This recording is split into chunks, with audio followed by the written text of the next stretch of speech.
Did you want to participate in these freak-offs? Did you have a way of helping set these up? Did you initiate wanting these freak-offs? In some instances, when Diddy was sick, or other instances as well too. And so today was definitely a very highly anticipated day. As far as the tone just in the courtroom, I think a lot of people were just kind of wanting to know what was going to happen next. So as far as just who was inside that courtroom today, it looked a little different than it has, on day one and even a little bit into day two. In that, we had Karen Agnifilo inside that courtroom today. She is obviously married to Mark Agnifilo. You had Diddy's mother, Janice Combs, in the courtroom. His sons, Christian Combs, Quincy Brown, Justin Combs, all came into the courtroom today. Notably, the daughters, again, not inside that courtroom today. Chance's mother, who's been inside that courtroom, also wasn't there today. Neither was Justin's mother inside that courtroom. So it was a little different than we've seen, on prior days, especially for opening statements, as well as even into day two. As far as those who were there to support Cassie, it was still the same as it has been the other couple of days she's been testifying. Her husband, Alex Fine, was inside that courtroom. Cassie's brother was inside that courtroom, as well as Cassie's mother and her attorney, Doug Wigder. As far as even when Cassie came into the courtroom today, you would think that maybe she would appear nervous or just a little shaken, depending on what to expect really from what the cross-examination would look like. But she appeared very cool, calm, and collected, just similar to how she has been on the stand these last couple of days. She just walked up to the witness stand. The judge reaffirmed that she is still under oath, and so she just sat there. And even when Ana Maria Esteveo was asking her questions, she, for the most part, appeared cool, calm, and collected. Her tone was still the same, even during, as far as comparing it to her direct testimony, where she was very soft spoken. There were times she wasn't saying yes or anything like that. Instead, she was saying yep or and she just appeared, again, very soft spoken. She appeared that she didn't seem nervous, at least from what I could see of her. Of course, there were some moments where you could kind of feel that she was uncomfortable, especially when it came to these graphic text messages that were being displayed, but she didn't feel comfortable necessarily reading them out loud. And it makes a lot of sense, right? This was, it appeared that these were private messages between people who were dating, people who were together for a years long period. But just keep in mind, even to now, she is married to somebody else. And,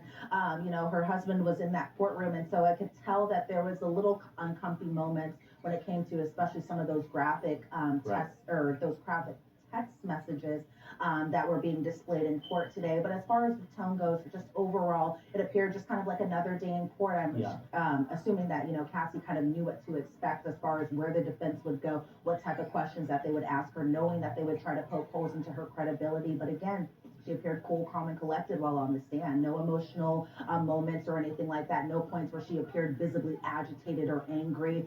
Just, for the most part, asking clarifying questions. Can you repeat that? Can you ask it a different way? Can you talk about what time frame this was? Oh, I don't remember these text messages. And so that was kind of most of the tone throughout most of the cross-examination today. Hey everybody, this is a law and crime legal alert. Did you know that children are being diagnosed with serious conditions like type 2 diabetes and non-alcoholic fatty liver disease?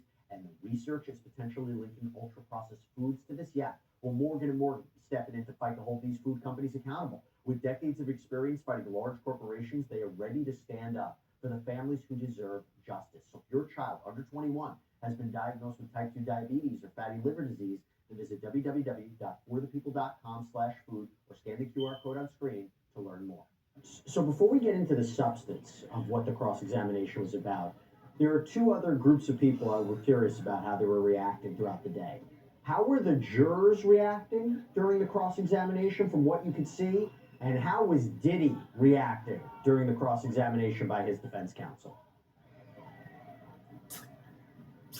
As far as I could see from the jurors today, they seemed at some points a little bored. It seems at some points they're kind of wondering what's happening next. I think even when the text messages were shown, a lot of them were very much analyzing them. A lot of them had direct focus onto the computer screen in front of them, just so that way they could read all the messages.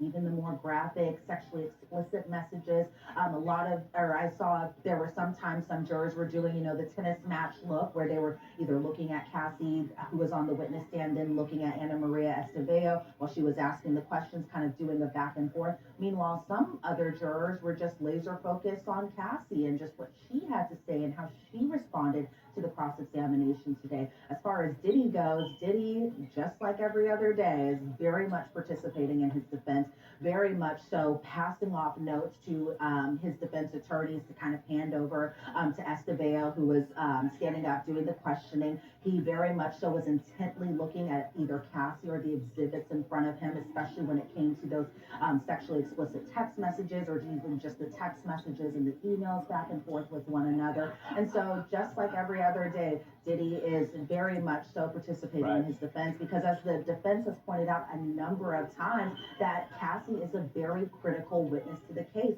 Mark Agnifilo said she is probably the most key witness in this case, somebody that, they wanted to make sure that they were doing a thorough cross-examination of her because Diddy's like, somewhat depends on this because they were making the point that he's facing a life sentence if he's convicted, and so they wanted to make sure that they were asking every single question that they needed to ask. Do I think that was necessarily accomplished? I'm sure we'll get to that in just a second. But for the most part, as far as Diddy goes today, he was definitely participating like usual. Yeah, and look, she is the number one witness. What do I mean by that? She's the star witness. She starts at the start of this trial. I believe this case rises and falls with her testimony. She is making up a number of the counts that he's facing right now: racketeering, sex trafficking. Her testimony would help support those and also help support transportation to engage in prostitution. The prosecution needs her to testify, which is why I believe one of the reasons they want her to testify so early is because she's 8.5 months, 9 months pregnant. They got to make sure she gets on the stand before something happens. Now, you mentioned the text messages. This day was filled with text messages. Elizabeth, I'm going to ask you what we learned about these text messages. I'll leave it to you how graphic you want to get about them, if they're, depending upon what the value is, but what were the text messages?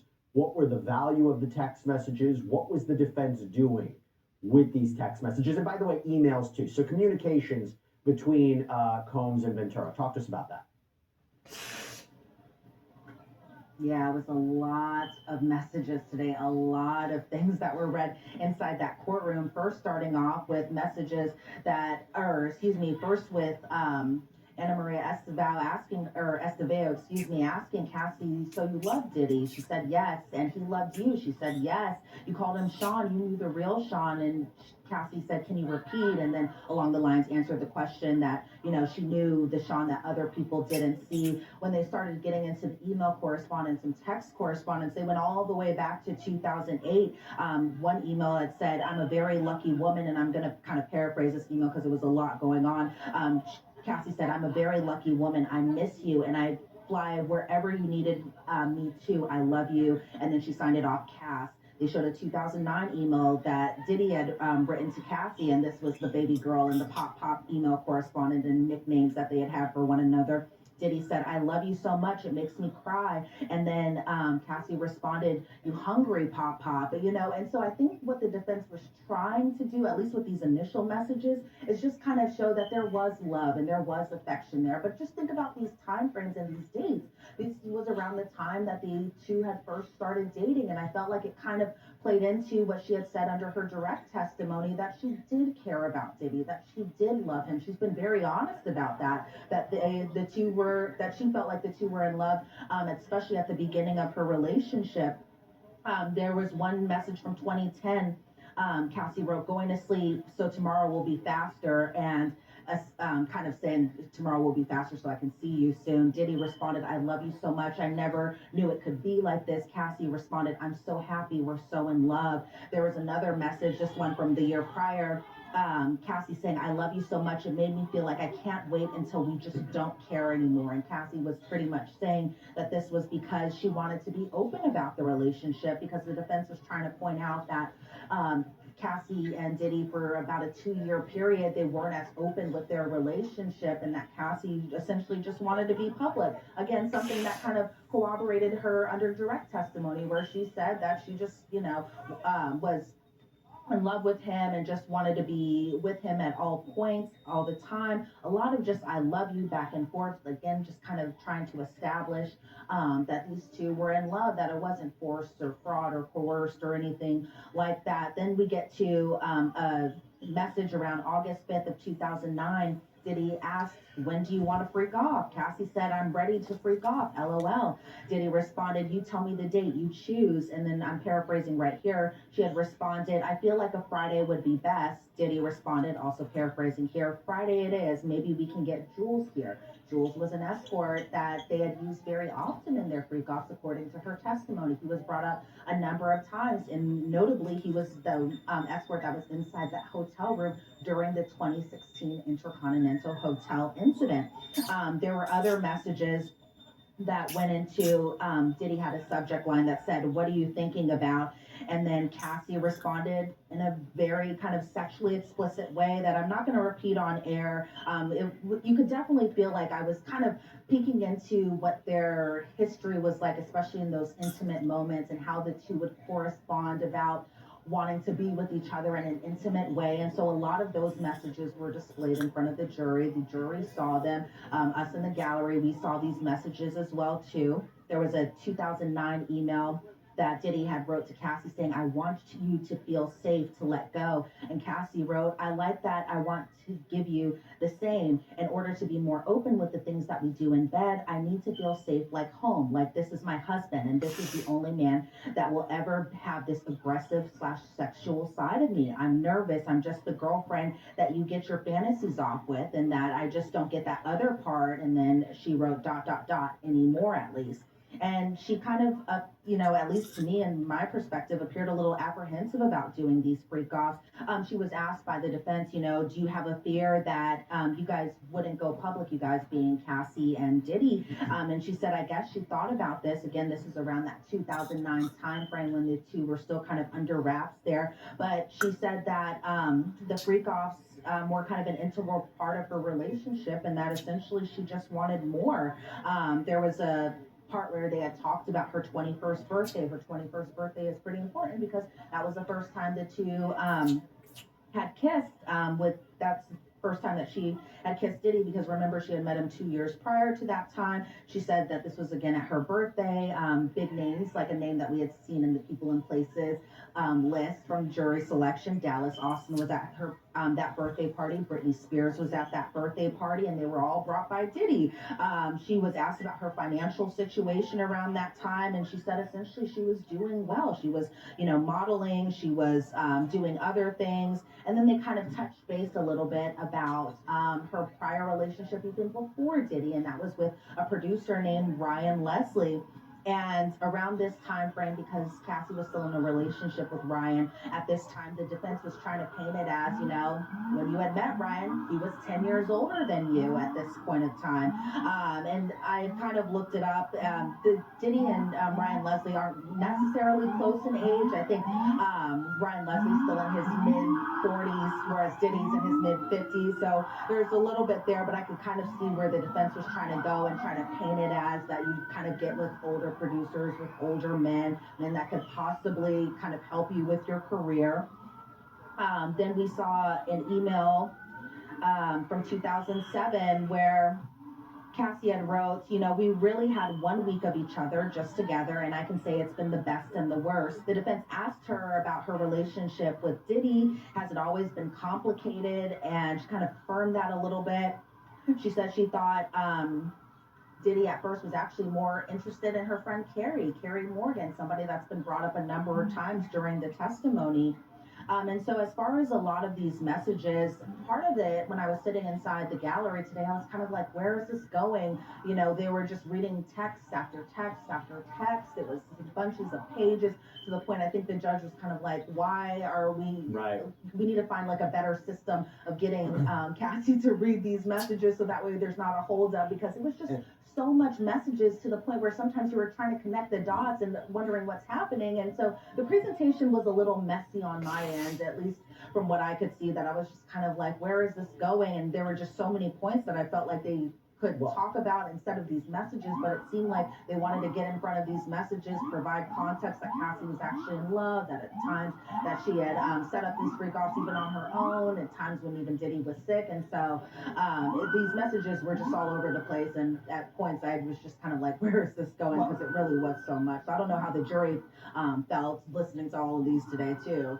Well, I'll tell you, it seemed to me they were really trying to home in on the idea that she was a willing participant in the freak offs, and that the jury, are you really going to believe that she was essentially held captive against her will, didn't want to do any of this for years because she was under threat or coercion of Sean Combs, and highlighting messages like, I'm always ready to freak off, LOL, or baby, I want to FO so bad. That's going to help their narrative, and saying she was the one who tried to set these up, or I believe there was testimony she heated up the baby oil to be used in freak offs.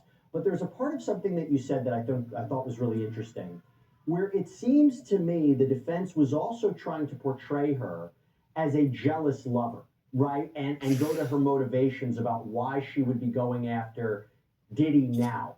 Talk to us about what we learned today from the cross examination about how they tried to portray her, maybe with other interests that she had, other relationships Diddy had.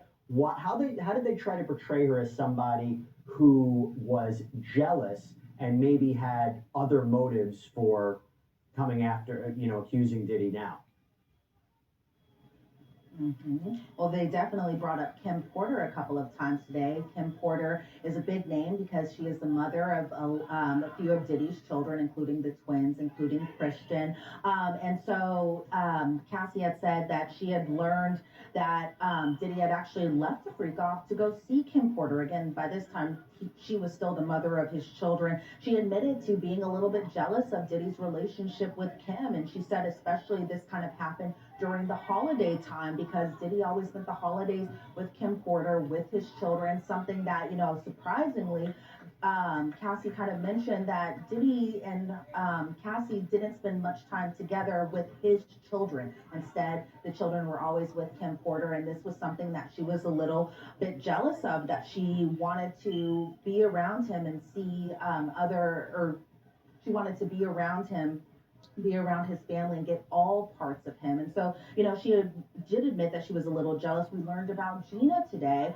Gina is another central figure a little bit, and I've done a couple of segments about Gina because Gina had previously gone on a podcast and spoken with a blogger talking about how her relationship with Diddy was, where she had alleged that Diddy was physically abusive with Gina. She had alleged that Diddy would refer to Cassie as the good one and Gina was the bad one. So for hearing from Cassie's perspective about the whole Gina situation, Gina was somebody that Gina was somebody that Diddy had seen while he was still with Cassie, somebody that was a focal point of from her perspective of the jealousy. And so Cassie had learned that Diddy was seeing Gina. Cassie learned about this because of social media. And she said that Diddy initially denied seeing Gina, but learned that he was still seeing her during a point where she had told him to stop seeing her. And she called Gina actually a main problem in their relationship. And so this was around the 2013 timeframe where Cassie said to Diddy, "You make me feel like a side piece. I'm happy with you no matter what," because Cassie thought she was the main girlfriend. She thought she was the only girlfriend. She didn't realize that he was seeing other people. She said that not even surprisingly, she said that he had actually lost his temper when Diddy thought Cassie was cheating, but then when Cassie confronted Diddy about his cheating, it was like, deny, deny, deny. Another point of contention between their relationship was that, the two were on and off for an 11-year period. Cassie says that Diddy learned that she was seeing other people, and she said that it would get scary if he would find out these situations and then enter and segue into Kid Cudi. Surprisingly, they didn't talk about the car arson at all today through it, but it was essentially to kind of talk about how Diddy was just so hurt and just so devastated by the fact that Cassie was seeing Kid Cudi behind his back. The defense was trying to point out that Diddy was the one who actually introduced Cassie and Kid Cudi to one another because he was trying to get them in the studio together to pretty much kind of advance her career. And this was around the 2011 time frame. Diddy found out about Cassie and Kid Cudi, and she had said yesterday under direct examination that he had found out while they were in a freak off. Cassie says it was actually her idea to use a burner phone because she didn't want Diddy to find out, again, alluding to the fact that she was a little terrified and scared of what he could do, how he would respond. And she said that she began her relationship with Kid Cudi at a point where she and Diddy were actually off. They were on a break, but she began a relationship with Kid Cudi because the two were just enjoying each other's company. She said that she did admit that she was still doing freak offs during this off period with Diddy, but then she would kind of go and hang out with Kid Cudi. Meanwhile, while all this is going on, she and Diddy are still on a break. And she again said that it was scary if he had found out.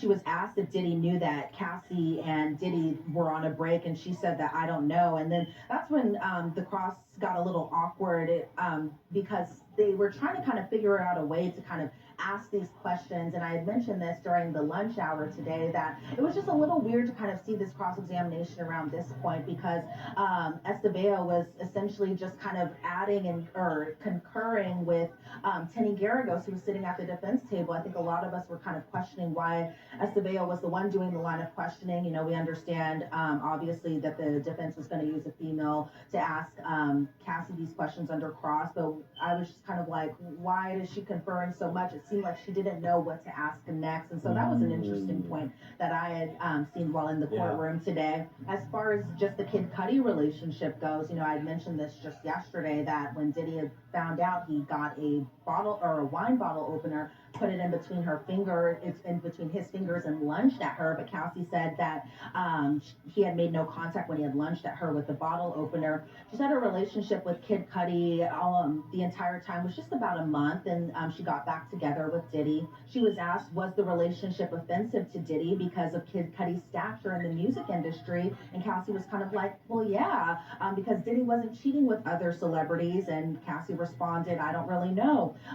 The Kid Cudi relationship hurt Diddy, according to the defense, because Diddy was the one who introduced them, put them in the studio together. And so the defense was saying that Diddy brought up Kid Cudi a lot after they got back together, and he especially would become angry over the holidays, recalling the Kid Cudi relationship because this was around the Christmas time frame of 2011. Cassie had mentioned by New Year's the two being Kid Cudi and Cassie were already broken up.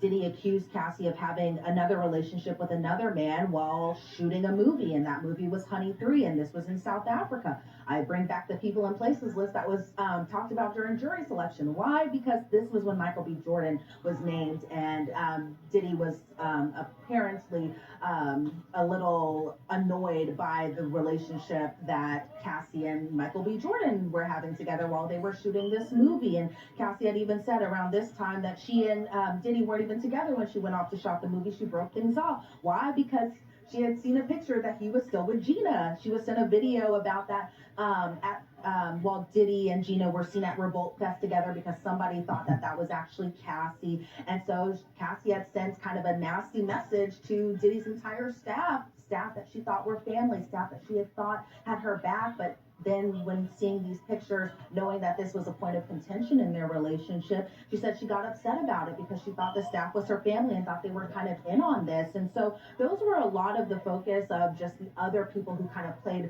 a role into just the tension that was displayed in the relationship between Cassie and Diddy. And yeah, they questioned, it seemed to me, a lot of her motivations. They brought up the November 2023 lawsuit to suggest you knew this was going to ruin his career, right? Now, there was a large section of the testimony regarding drug use, and I couldn't tell if it was to suggest that, hey, Combs isn't responsible for your drug use. You know, one of the things he's charged with, right, is alleged he used drugs to make victims more compliant, drug trafficking, one of the underlying crimes of racketeering. And I'm curious how they had that whole conversation regarding drugs. Was it just to suggest, you know, she had a drug issue herself that was her own problem? Or was it also to suggest, hey, he had a drug problem, and that explains a lot of his behavior, which, if I understood it correctly, is interesting because I'm not sure I quite understood where they were going with that. I have an idea of where they were going with that, maybe to explain away some of his actions that they originally said were indefensible. So talk to us about what we know about all the drug use. What was the conversation about that? What was she questioned about? Yeah, the drug use was also pretty prominent, especially during the afternoon portion.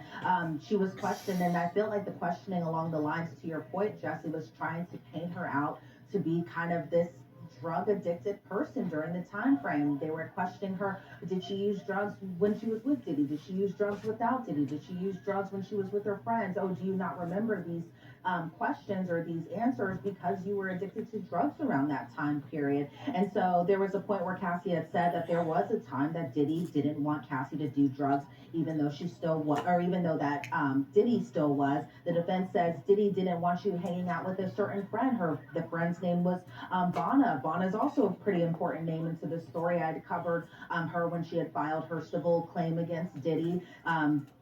Bonna was allegedly hung outside of a balcony by Diddy when he was going through a rage period, something that Cassie had talked about in her direct testimony to yesterday.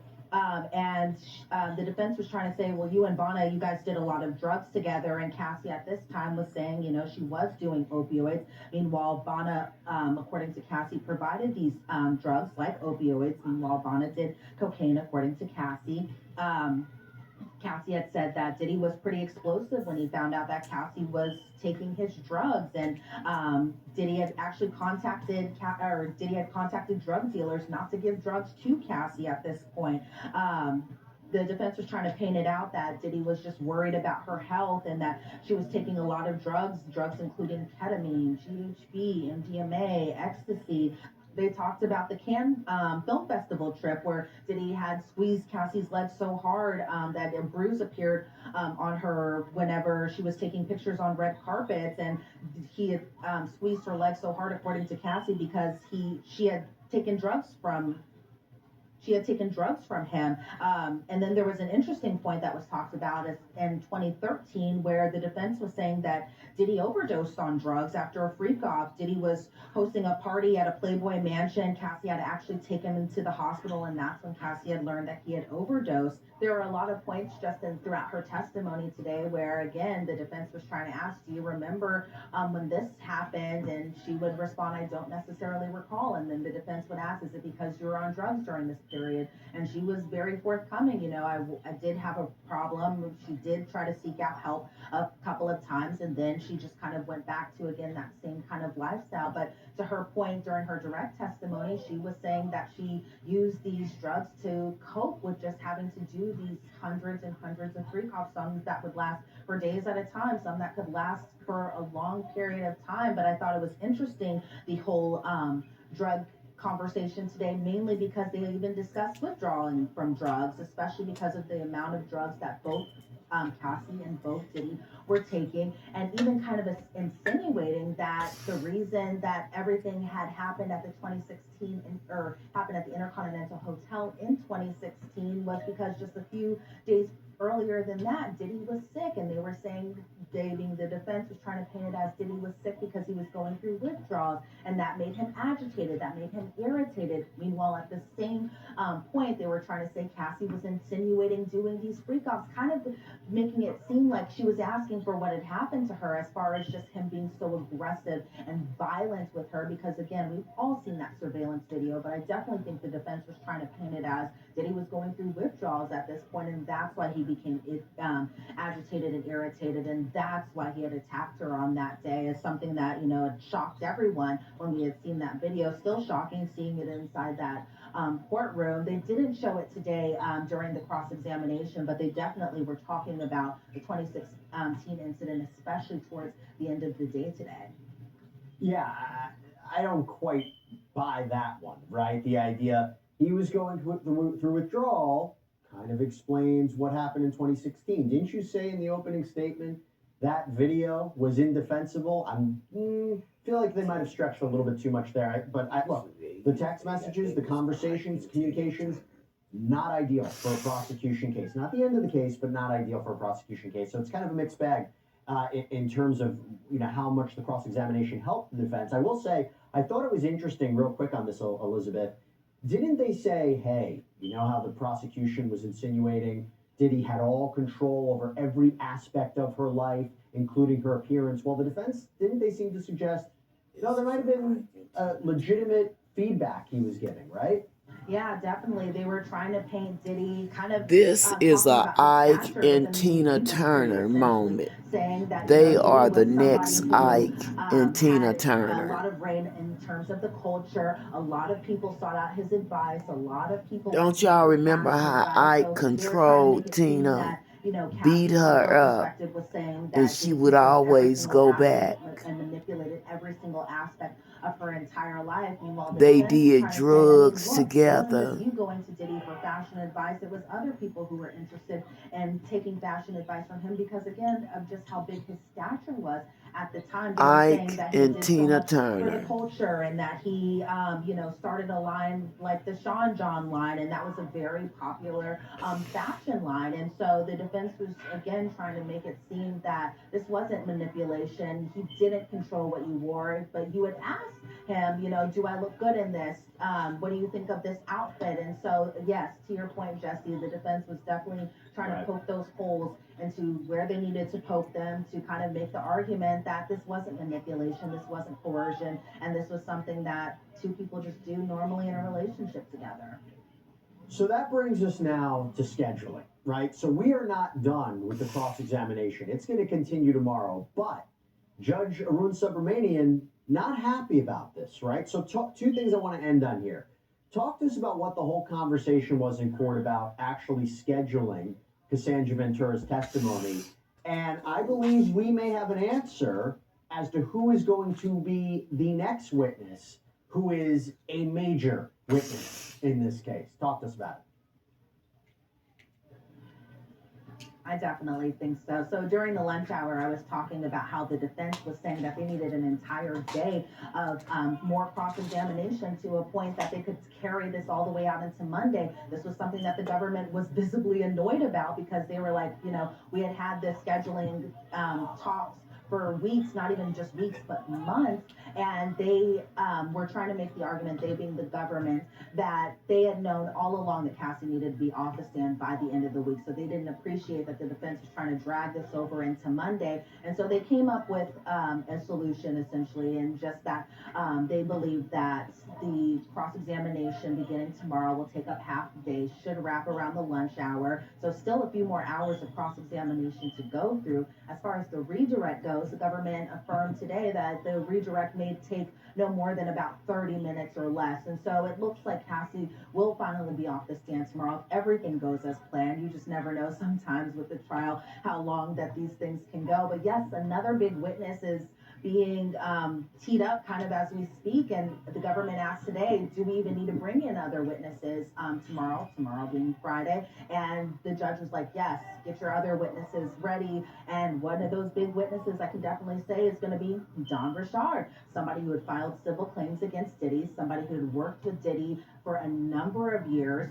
She had worked with him for not even a number of years, for decades even. Somebody that Diddy himself, when the civil suit was filed, called her a friend and essentially said that he was disappointed that she had even filed this civil claim against him. And so the prosecution said today that she would be one of the next witnesses to be testifying against Diddy. And so it'll be interesting to see kind of how that'll all play out. And so she should be one of the next witnesses. If she's not directly after Cassie, she'll be the following witness for sure. Yeah, and Elizabeth, I don't know.